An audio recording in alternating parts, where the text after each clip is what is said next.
বাংলাদেশে জীবন বীমা নিয়ে আমাদের মধ্যে একটা নেতিবাচক ধারণা রয়েছে। আমরা মনে করি যে প্রিমিয়াম দিলে তারপরে যে মেয়াদ শেষ হবে, মেয়াদ আনতে সেই টাকা আর পাওয়া যায় না। আপনার মধ্যে যদি এই ধরনের কোনো সন্দেহ থাকে বা আপনার যদি কোনো অনিশ্চয়তা থাকে যে মেয়াদ আনতে টাকা ফেরত পাওয়া নিয়ে, তাহলে আপনি যেটা করতে পারেন যে এই ডাক জীবন বীমা করতে পারেন।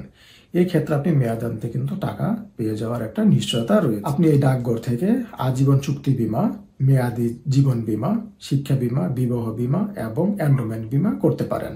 যার বয়স সর্বনিম্ন 19 এবং সর্বোচ্চ 55 এবং বাংলাদেশি নাগরিক, তারা এই ডাকঘর থেকে জীবন বীমা করতে পারেন।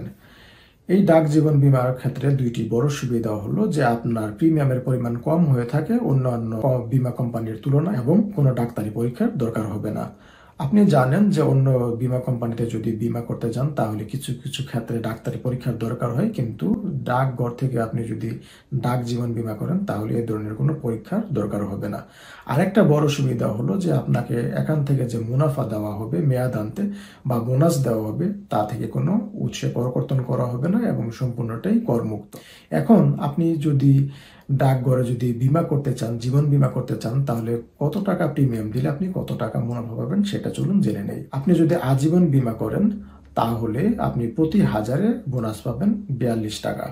আর যদি মেয়াদি জীবন বীমা করেন তাহলে প্রতি হাজারে বোনাস পাবেন বা মুনাফা পাবেন 33 টাকা। তাহলে 15 বছর মেয়াদি যদি আপনি কোনো মেয়াদি জীবন বীমা করেন তাহলে 15 বছর মেয়াদ আনতে আপনি পাবেন 49,500 টাকা।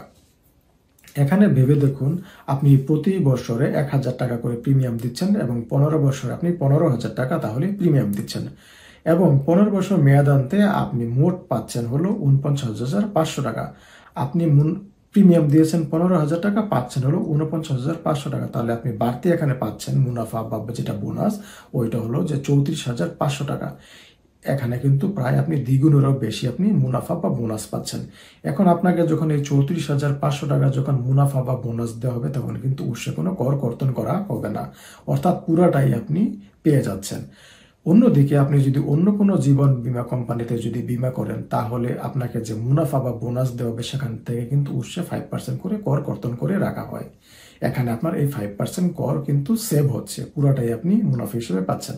আরেকটা সুবিধা হলো আপনি যদি করদাতা হয়ে থাকেন তাহলে কিন্তু যে প্রিমিয়াম দিচ্ছেন সেখান থেকে কিন্তু কর রেয়াত নিতে পারেন। আপনি জানেন যখন ট্যাক্স রিটার্ন ক্যালকুলেশন করেন তখন আপনি আপনার মোট আয়ের উপরে যে কর দায় গণনা করেছেন সেখান থেকে কিন্তু কর রেয়াত বাদ দেওয়া যায়। এই কর রেয়াত পেতে হলে আপনাকে কিন্তু আয়কর আইন অনুযায়ী নির্দিষ্ট কিছু খাতে বিনিয়োগ বা দান করতে হবে। আপনি যদি ওই নির্দিষ্ট কিছু খাতে বিনিয়োগ বা দান করেন তাহলে তার উপরে 15% আপনি কর রেয়াত দাবি করতে পারবেন। আপনি এখানে যে বীমা করেছেন, জীবন বীমার জন্য যে আপনি প্রিমিয়াম দিয়েছেন সেই প্রিমিয়াম কিন্তু বিনিয়োগ ভাতা হিসেবে বিবেচিত হয় এবং আপনি এর উপরে 15% করে আপনি কর রেয়াত দাবি করতে পারবেন।